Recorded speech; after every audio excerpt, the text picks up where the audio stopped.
Di tanah Bima yang masih hijau dan sejuk, datanglah seorang musyafir gagah dari tanah Jawa. Namanya Sang Bima. Ia datang bersama istrinya, putri cantik, lembut, dan berhati suci, anak Cuhi Tambora. Mereka hendak menemui Cuhi Dara, penguasa bijaksana di pusat kota Bima. Mereka berjalan berhari-hari, melewati laut, hutan, gunung, dan lembah. Namun, perjalanan mereka tidak mudah.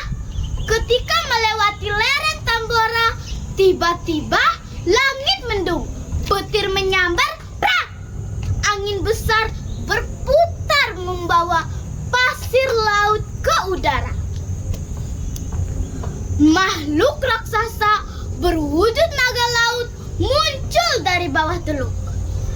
"Ah, siapa berani melintasi wilayahku tanpa izin?" teriaknya sambil menggulung ombak tinggi ke langit. Sang Bima berdiri tegak.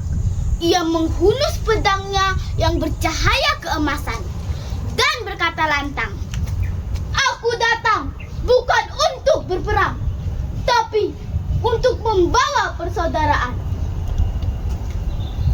Putri Tambora pun memanjatkan doa kepada Yang Maha Kuasa.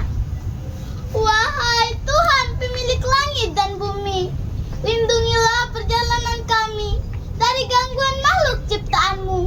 Kami datang dengan niat baik."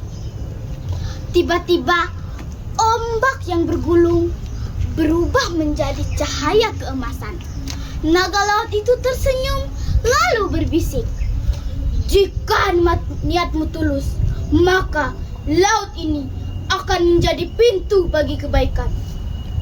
Dan dalam sekejap, naga laut itu menghilang, meninggalkan jejak pasir berkilau di tepi pantai. Teman-teman, mau dengar kelanjutan ceritanya?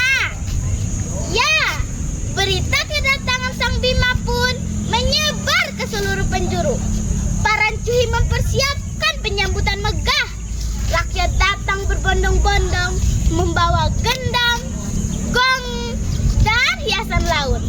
Ribuan penari menari tari wura bengi monca dan tari lenggo di tepi pantai dengan gerakan yang indah.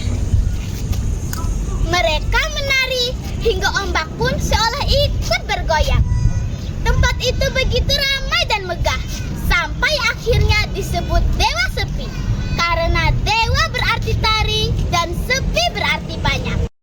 Ketika Sang Bima tiba, Cuhi Dara menyambutnya dengan penuh hormat di tepi pantai yang berkilau. Ia berkata lembut, "Ake lawang ita," yang berarti, "Silakan Tuan, ini pintu gerbang menuju kota Bima."